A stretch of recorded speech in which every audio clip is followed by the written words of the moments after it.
Hey all, welcome to Tanya Therapy. We're back again for another installment of Living Tanya, really connecting, putting it into practice, allowing psychological ideas and thoughts to help us really connect to the truth, Tanya, which describes really the reality of the world, the reality of our existence.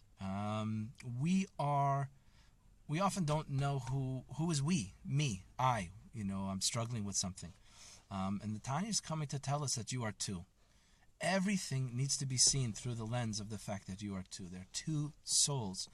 And the Tanya came to teach us that you might have thought it was just two drives, like the traditional angel and devil on either shoulder. And that's insufficient. It's not just a drive in one direction or the other. It's two full-on complete souls, two full-on complete personalities, two potential me's. My personality then in essence is which aspects of either of these two souls am I expressing in any moment. And the Tanya is teaching us who we really are. That we have to see ourselves, we have to see everything that we are going through as a two-soul issue. I am two souls. Grappling over three garments, three methods of expression: thought, speech, and action. And in every moment there is this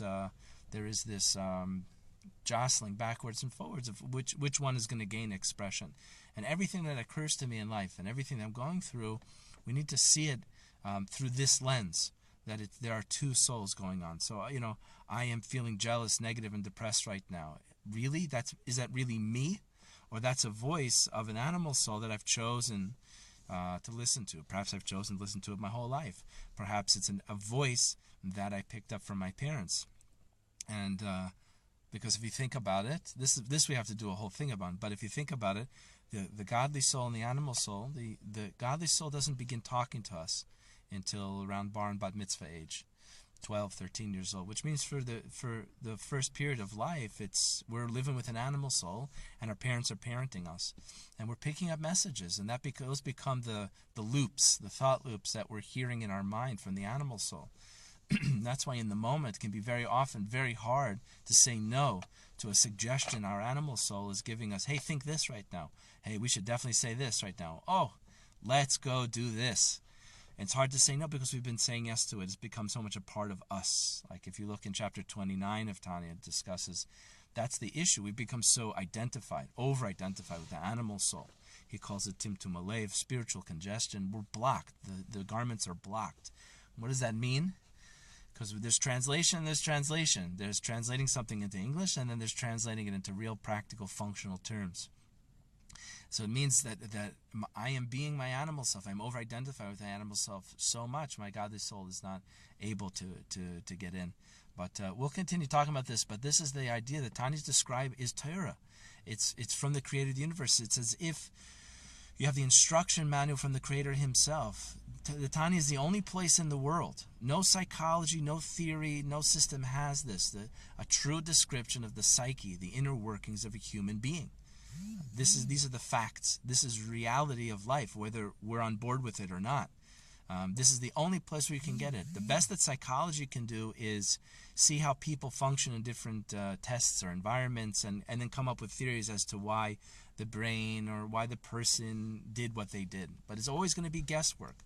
But we don't have to have guesswork. The Tanya is describing the reality, the psyche of the person. The creator of the universe has said, this is who you are.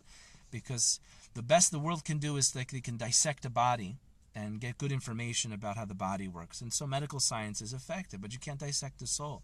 So only the Tanya is coming saying, hey, this is reality. You are not one. You are two. There's two potential yous that are grappling over expression in your thought, speech, and action. What's a person's personality? Well, I see them speaking and I see them acting.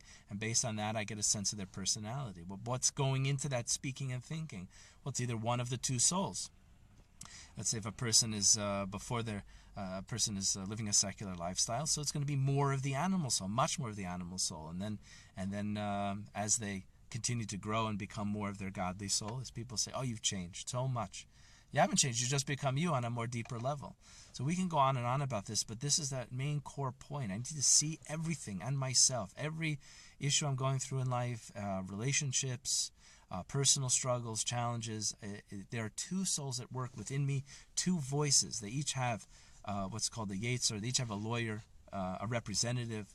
The godly soul's representative and lawyer is the Yetzer Tov. The animal soul's lawyer and representative is the Yetzer Hara. Both of them are debating it out in our mind with suggestions of what to think, speak, and act all day long, and then we're choosing between the two of them. The Tanya is encouraging us right from the first chapter.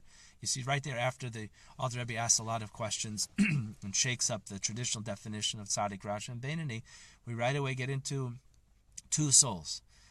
He brings from Chaim Vital, two souls. And that's the key point to everything going forward. And he spends most of the time introducing us to the godly soul because we already way too well know our animal soul.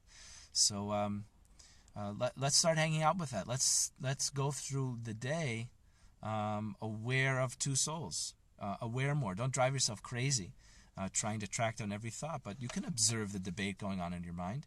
And this is the worldview. This is the Rebbe's approach to mental health is changing the view and the perspective, but also empowering me in my inner world to know the actors, to know the players that are at work over there, and thereby help me succeed more because I know what's going on. Anyway, good luck. If today you're your godly soul just a little bit more in your thought, speech, and action, and your animal soul naturally you'll be a little bit less, it was a good, successful day. Okay, all the best.